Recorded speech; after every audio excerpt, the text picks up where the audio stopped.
ಆತಂಕಕ್ಕೆ ಕಾರಣ ಆಗಿತ್ತು. ಈಗ ಅದರ ಬಗ್ಗೆ ಸ್ಪಷ್ಟನೆ ಸಿಕ್ಕಿದೆ ನೋಡಿ.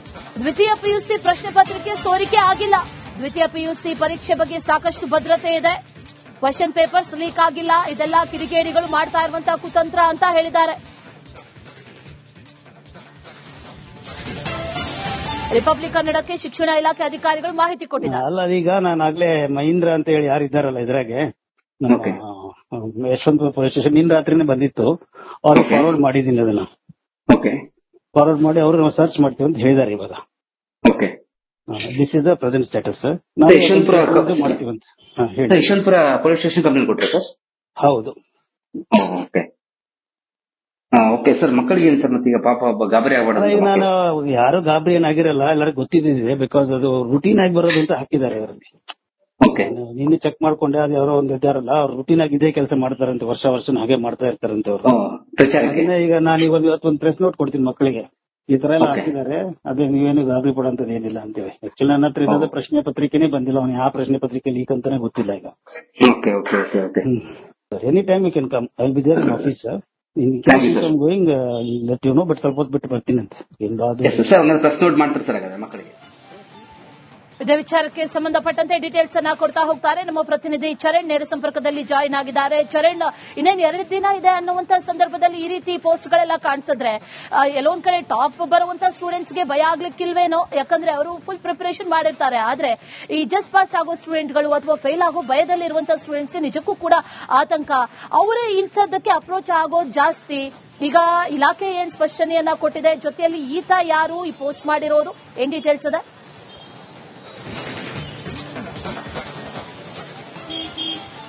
ಅಶ್ವಿನಿ, ಏನು ಪ್ರಮುಖವಾಗಿ ಪ್ರಿಪರೇಟರಿ ಪರೀಕ್ಷೆಯ ಸಂದರ್ಭದಲ್ಲಿ ದ್ವಿತೀಯ ಪಿಯುಸಿಯ ಒಂದಿಷ್ಟು ಪ್ರಶ್ನೆ ಪತ್ರಿಕೆಗಳು ಹರಿದಾಡ್ತಾ ಇತ್ತು. ಕನ್ನಡ, ಹಿಂದಿ, ಇಂಗ್ಲಿಷ್ 3 ಭಾಷೆಯ ಪ್ರಶ್ನೆ ಪತ್ರಿಕೆಗಳು ಕೂಡ ನಕಲಿ ಪ್ರಶ್ನೆ ಪತ್ರಿಕೆಗಳನ್ನ ಸಾಮಾಜಿಕ ಜಾಲತಾಣಗಳಲ್ಲಿ ಹಾಕಿ ಇದೇ ಫೈನಲ್ ಪ್ರಶ್ನೆ ಪತ್ರಿಕೆ ಅನ್ನುವಂತಹ ರೀತಿಯಲ್ಲಿ ಅದನ್ನ ಪೋರ್ಟ್ರೇ ಮಾಡುವಂತಹ ಕೆಲಸವನ್ನು ಒಂದಿಷ್ಟು ಕಿಡಿಗೇಡಿಗಳು ಮಾಡಲಾಗಿತ್ತು. ಈ ಒಂದು ವಿಚಾರದ ಸಂದರ್ಭದಲ್ಲಿ ಏನು ಕರ್ನಾಟಕ ಪರೀಕ್ಷಾ ಮಂಡಳಿ ಒಂದು ಸಮಿತಿಯನ್ನ ರಚನೆ ಮಾಡುತ್ತೆ. ಸಮಿತಿಯನ್ನ ರಚನೆ ಮಾಡಿದ ತಕ್ಷಣವೇ ಎಷ್ಟು ಈ ಒಂದು ಸಾಮಾಜಿಕ ಜಾಲತಾಣದ ಪೇಜ್ಗಳಲ್ಲಿ ಈ ರೀತಿಯಾದಂತಹ ಈ ಪ್ರಶ್ನೆ ಪತ್ರಿಕೆಗಳು ಲೀಕ್ ಆಗಿದ್ಯೋ ಅಂತವರ ವಿರುದ್ಧ ಆ ಒಂದು ಹೆಸರುಗಳನ್ನ ನಮೂದನೆ ಮಾಡಿ ಎಫ್ಐಆರ್ ಅನ್ನ ದಾಖಲಿಸುವಂತಹ ಕೆಲಸವನ್ನ ಮಾಡುತ್ತೆ. ಅದಾದ ಬಳಿಕ ಕಟ್ಟುನಿಟ್ಟಿನ ಕ್ರಮವನ್ನ ಜರುಗಿಸುವುದಕ್ಕಾಗಿ ದ್ವಿತೀಯ ಪಿಯುಸಿ ಪರೀಕ್ಷೆ 1ಕ್ಕೆ ಸಕಲ ಸಿದ್ಧತೆಗಳನ್ನ ಮಾಡಿಕೊಳ್ಳುತ್ತೆ. ಯಾವುದೇ ರೀತಿಯಾದಂತಹ ಪ್ರಶ್ನೆ ಪತ್ರಿಕೆಗಳು ಲೀಕ್ ಆಗದಂತೆ ನೋಡ್ಕೊಳ್ತೀವಿ ಅನ್ನುವಂತಹ ಭರವಸೆಯನ್ನ ಕೂಡ ನೀಡಿರುತ್ತೆ.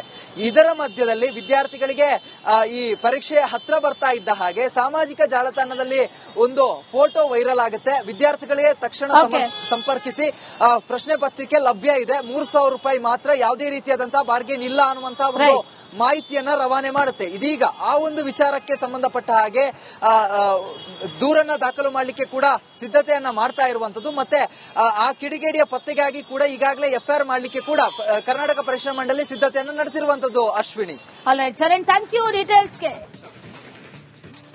ಆತಂಕಕ್ಕೆ ಕಾರಣ ಆಗಿತ್ತು. ಈಗ ಅದರ ಬಗ್ಗೆ ಸ್ಪಷ್ಟನೆ ಸಿಕ್ಕಿದೆ ನೋಡಿ. ದ್ವಿತೀಯ ಪಿಯುಸಿ ಪ್ರಶ್ನೆ ಪತ್ರಿಕೆ ಸೋರಿಕೆ ಆಗಿಲ್ಲ. ದ್ವಿತೀಯ ಪಿಯುಸಿ ಪರೀಕ್ಷೆ ಬಗ್ಗೆ ಸಾಕಷ್ಟು ಭದ್ರತೆ ಇದೆ. ಕ್ವಶನ್ ಪೇಪರ್ಸ್ ಲೀಕ್ ಆಗಿಲ್ಲ. ಇದೆಲ್ಲ ಕಿಡಿಗೇಡಿಗಳು ಮಾಡ್ತಾ ಇರುವಂತಹ ಕುತಂತ್ರ ಅಂತ ಹೇಳಿದ್ದಾರೆ.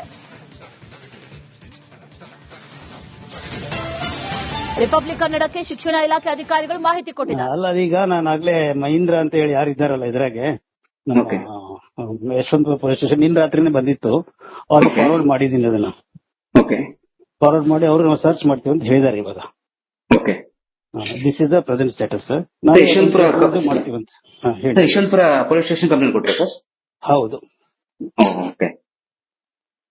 ಓಕೆ ಸರ್, ಮಕ್ಕಳಿಗೆ ಏನ್ ಸರ್ ಮತ್ತೆ ಈಗ ಪಾಪ ಗಾಬರಿ ಆಗಬಾರ್ದು. ಈಗ ನಾನು ಯಾರು ಗಾಬರಿ ಏನಾಗಿರಲ್ಲ, ಎಲ್ಲರಿಗೂ ಗೊತ್ತಿದ್ದಿದೆ. ಬಿಕಾಸ್ ಅದು ರುಟೀನ್ ಆಗಿ ಬರೋದು ಅಂತ ಹಾಕಿದ್ದಾರೆ ಅದರಲ್ಲಿ. ನಿನ್ನೆ ಚೆಕ್ ಮಾಡ್ಕೊಂಡೆ, ಅದು ಯಾರೋ ಒಂದು ಇದ್ದಾರಲ್ಲ, ಅವ್ರು ರುಟೀನ್ ಆಗಿ ಇದೇ ಕೆಲಸ ಮಾಡ್ತಾರಂತೆ, ವರ್ಷ ಹಾಗೆ ಮಾಡ್ತಾ ಇರ್ತಾರಂತೆ ಅವರು. ಈಗ ನಾನು ಇವತ್ತು ಪ್ರೆಸ್ ನೋಟ್ ಕೊಡ್ತೀನಿ ಮಕ್ಕಳಿಗೆ, ಈ ತರ ಎಲ್ಲ ಹಾಕಿದ್ದಾರೆ, ಅದೇ ನೀವೇನು ಗಾಬರಿ ಪಡೋಂತದ್ದು ಏನಿಲ್ಲ ಅಂತೇಳಿ. ಆಕ್ಚುಲಿ ನನ್ನ ಹತ್ರ ಇರೋದು ಪ್ರಶ್ನೆ ಪತ್ರಿಕೆನೇ ಬಂದಿಲ್ಲ, ಅವ್ನು ಯಾವ ಪ್ರಶ್ನೆ ಪತ್ರಿಕೆ ಲೀಕ್ ಅಂತಾನೆ ಗೊತ್ತಿಲ್ಲ ಈಗ. Any time you can come, I will be there in office. Going let you know, but ಸ್ವಲ್ಪ ಹೊತ್ತು ಬಿಟ್ಟು ಬರ್ತೀನಿ ಅಂತ. ಪ್ರೆಸ್ ನೋಟ್ ಮಾಡ್ತಾರೆ ಸರ್ ಮಕ್ಕಳಿಗೆ. ಇದೇ ವಿಚಾರಕ್ಕೆ ಸಂಬಂಧಪಟ್ಟಂತೆ ಡೀಟೇಲ್ಸ್ ಅನ್ನ ಕೊಡ್ತಾ ಹೋಗ್ತಾರೆ ನಮ್ಮ ಪ್ರತಿನಿಧಿ ಚರಣ್ ನೇರ ಸಂಪರ್ಕದಲ್ಲಿ ಜಾಯಿನ್ ಆಗಿದ್ದಾರೆ. ಚರಣ್, ಇನ್ನೇನು 2 ದಿನ ಇದೆ ಅನ್ನುವಂತ ಸಂದರ್ಭದಲ್ಲಿ ಈ ರೀತಿ ಪೋಸ್ಟ್ಗಳೆಲ್ಲ ಕಾಣಿಸಿದ್ರೆ ಎಲ್ಲೊಂದ್ ಕಡೆ ಟಾಪ್ ಬರುವಂತ ಸ್ಟೂಡೆಂಟ್ಸ್ಗೆ ಭಯ ಆಗ್ಲಿಕ್ಕಿಲ್ವೇನೋ? ಯಾಕಂದ್ರೆ ಅವರು ಫುಲ್ ಪ್ರಿಪರೇಷನ್ ಮಾಡಿರ್ತಾರೆ. ಆದ್ರೆ ಈ ಜಸ್ಟ್ ಪಾಸ್ ಆಗೋ ಸ್ಟೂಡೆಂಟ್ಗಳು ಅಥವಾ ಫೇಲ್ ಆಗೋ ಭಯದಲ್ಲಿರುವಂತಹ ಸ್ಟೂಡೆಂಟ್ಸ್ಗೆ ನಿಜಕ್ಕೂ ಕೂಡ ಆತಂಕ. ಅವರೇ ಇಂಥದ್ದಕ್ಕೆ ಅಪ್ರೋಚ್ ಆಗೋದು ಜಾಸ್ತಿ. ಈಗ ಇಲಾಖೆ ಏನ್ ಸ್ಪಷ್ಟನೆಯನ್ನ ಕೊಟ್ಟಿದೆ, ಜೊತೆಯಲ್ಲಿ ಈತ ಯಾರು, ಈ ಪೋಸ್ಟ್ ಮಾಡಿರೋದು, ಏನ್ ಡೀಟೇಲ್ಸ್ ಇದೆ?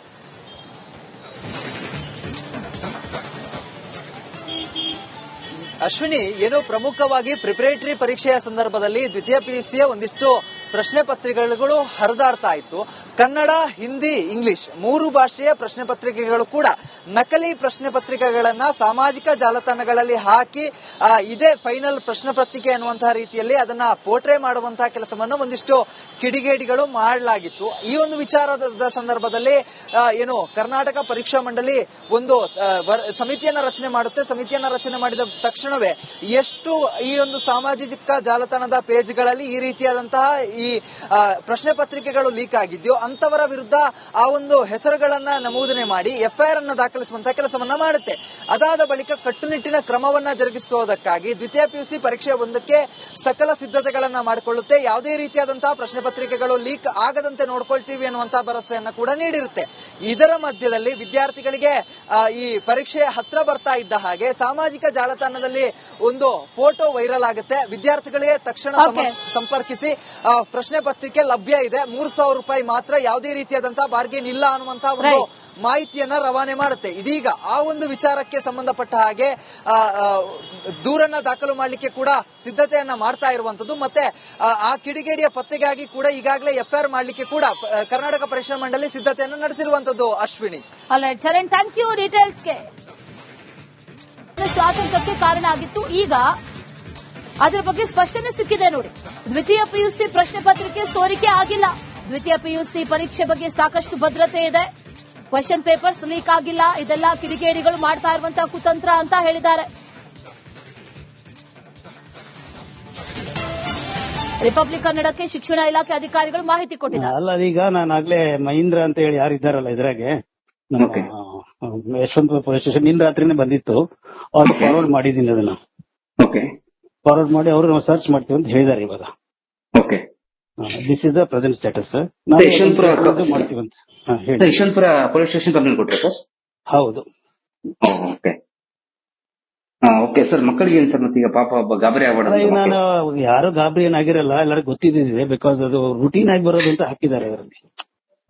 ನಿನ್ನೆ ಚೆಕ್ ಮಾಡ್ಕೊಂಡೆ, ಅದು ಯಾರೋ ಒಂದು ಇದ್ದಾರಲ್ಲ, ಅವ್ರು ರುಟೀನ್ ಆಗಿ ಇದೇ ಕೆಲಸ ಮಾಡ್ತಾರಂತೆ, ವರ್ಷ ಹಾಗೆ ಮಾಡ್ತಾ ಇರ್ತಾರಂತೆ ಅವರು.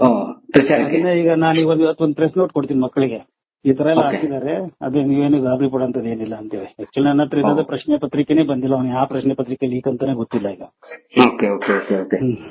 Any time you can come, I will be there in office. Going let you know, but ಸ್ವಲ್ಪ ಹೊತ್ತು ಬಿಟ್ಟು ಬರ್ತೀನಿ ಅಂತ. ಪ್ರೆಸ್ ನೋಟ್ ಮಾಡ್ತಾರೆ ಸರ್ ಮಕ್ಕಳಿಗೆ. ಇದೇ ವಿಚಾರಕ್ಕೆ ಸಂಬಂಧಪಟ್ಟಂತೆ ಡೀಟೇಲ್ಸ್ ಅನ್ನ ಕೊಡ್ತಾ ಹೋಗ್ತಾರೆ ನಮ್ಮ ಪ್ರತಿನಿಧಿ ಚರಣ್ ನೇರ ಸಂಪರ್ಕದಲ್ಲಿ ಜಾಯಿನ್ ಆಗಿದ್ದಾರೆ. ಚರಣ್, ಇನ್ನೇನು 2 ದಿನ ಇದೆ ಅನ್ನುವಂತ ಸಂದರ್ಭದಲ್ಲಿ ಈ ರೀತಿ ಪೋಸ್ಟ್ಗಳೆಲ್ಲ ಕಾಣಿಸಿದ್ರೆ ಎಲ್ಲೊಂದ್ ಕಡೆ ಟಾಪ್ ಬರುವಂತ ಸ್ಟೂಡೆಂಟ್ಸ್ಗೆ ಭಯ ಆಗ್ಲಿಕ್ಕಿಲ್ವೇನೋ? ಯಾಕಂದ್ರೆ ಅವರು ಫುಲ್ ಪ್ರಿಪರೇಷನ್ ಮಾಡಿರ್ತಾರೆ. ಆದ್ರೆ ಈ ಜಸ್ಟ್ ಪಾಸ್ ಆಗೋ ಸ್ಟೂಡೆಂಟ್ಗಳು ಅಥವಾ ಫೇಲ್ ಆಗೋ ಭಯದಲ್ಲಿರುವಂತಹ ಸ್ಟೂಡೆಂಟ್ಸ್ಗೆ ನಿಜಕ್ಕೂ ಕೂಡ ಆತಂಕ. ಅವರೇ ಇಂಥದ್ದಕ್ಕೆ ಅಪ್ರೋಚ್ ಆಗೋದು ಜಾಸ್ತಿ. ಈಗ ಇಲಾಖೆ ಏನ್ ಸ್ಪಷ್ಟನೆಯನ್ನ ಕೊಟ್ಟಿದೆ, ಜೊತೆಯಲ್ಲಿ ಈತ ಯಾರು, ಈ ಪೋಸ್ಟ್ ಮಾಡಿರೋದು, ಏನ್ ಡೀಟೇಲ್ಸ್ ಇದೆ?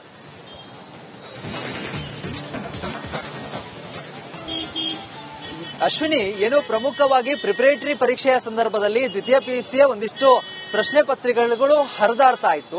ಕನ್ನಡ, ಹಿಂದಿ, ಇಂಗ್ಲಿಷ್ 3 ಭಾಷೆಯ ಪ್ರಶ್ನೆ ಪತ್ರಿಕೆಗಳು ಕೂಡ ನಕಲಿ ಪ್ರಶ್ನೆ ಪತ್ರಿಕೆಗಳನ್ನ ಸಾಮಾಜಿಕ ಜಾಲತಾಣಗಳಲ್ಲಿ ಹಾಕಿ ಇದೇ ಫೈನಲ್ ಪ್ರಶ್ನೆ ಪತ್ರಿಕೆ ಅನ್ನುವಂತಹ ರೀತಿಯಲ್ಲಿ ಅದನ್ನ ಪೋರ್ಟ್ರೇ ಮಾಡುವಂತಹ ಕೆಲಸವನ್ನು ಒಂದಿಷ್ಟು ಕಿಡಿಗೇಡಿಗಳು ಮಾಡಲಾಗಿತ್ತು. ಈ ಒಂದು ವಿಚಾರದ ಸಂದರ್ಭದಲ್ಲಿ ಏನು ಕರ್ನಾಟಕ ಪರೀಕ್ಷಾ ಮಂಡಳಿ ಒಂದು ಸಮಿತಿಯನ್ನ ರಚನೆ ಮಾಡುತ್ತೆ. ಸಮಿತಿಯನ್ನ ರಚನೆ ಮಾಡಿದ ತಕ್ಷಣವೇ ಎಷ್ಟು ಈ ಒಂದು ಸಾಮಾಜಿಕ ಜಾಲತಾಣದ ಪೇಜ್ಗಳಲ್ಲಿ ಈ ರೀತಿಯಾದಂತಹ ಈ ಪ್ರಶ್ನೆ ಪತ್ರಿಕೆಗಳು ಲೀಕ್ ಆಗಿದೆಯೋ ಅಂತವರ ವಿರುದ್ಧ ಆ ಒಂದು ಹೆಸರುಗಳನ್ನ ನಮೂದನೆ ಮಾಡಿ ಎಫ್ಐಆರ್ ಅನ್ನ ದಾಖಲಿಸುವಂತಹ ಕೆಲಸವನ್ನ ಮಾಡುತ್ತೆ.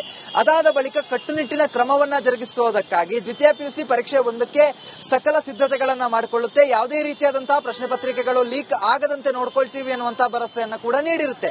ಇದರ ಮಧ್ಯದಲ್ಲಿ ವಿದ್ಯಾರ್ಥಿಗಳಿಗೆ ಈ ಪರೀಕ್ಷೆ ಹತ್ರ ಬರ್ತಾ ಇದ್ದ ಹಾಗೆ ಸಾಮಾಜಿಕ ಜಾಲತಾಣದಲ್ಲಿ ಒಂದು ಫೋಟೋ ವೈರಲ್ ಆಗುತ್ತೆ. ವಿದ್ಯಾರ್ಥಿಗಳಿಗೆ ತಕ್ಷಣ ಸಂಪರ್ಕಿಸಿ ಪ್ರಶ್ನೆ ಪತ್ರಿಕೆ ಲಭ್ಯ ಇದೆ, 3,000 ರೂಪಾಯಿ ಮಾತ್ರ, ಯಾವುದೇ ರೀತಿಯಾದಂತಹ ಬಾರ್ಗೇನ್ ಇಲ್ಲ ಅನ್ನುವಂತಹ ಒಂದು ಮಾಹಿತಿಯನ್ನ ರವಾನೆ ಮಾಡುತ್ತೆ. ಇದೀಗ ಆ ಒಂದು ವಿಚಾರಕ್ಕೆ ಸಂಬಂಧಪಟ್ಟ ಹಾಗೆ ದೂರನ್ನ ದಾಖಲು ಮಾಡಲಿಕ್ಕೆ ಕೂಡ ಸಿದ್ಧತೆಯನ್ನ ಮಾಡ್ತಾ ಇರುವಂತದ್ದು. ಮತ್ತೆ ಆ ಕಿಡಿಗೇಡಿಯ ಪತ್ತೆಗಾಗಿ ಕೂಡ ಈಗಾಗಲೇ ಎಫ್ಐಆರ್ ಮಾಡಲಿಕ್ಕೆ ಕೂಡ ಕರ್ನಾಟಕ ಪರೀಕ್ಷಾ ಮಂಡಳಿ ಸಿದ್ಧತೆಯನ್ನು ನಡೆಸಿರುವಂತದ್ದು. Ashwini, Charan, thank you ಡೀಟೇಲ್ಸ್ಗೆ.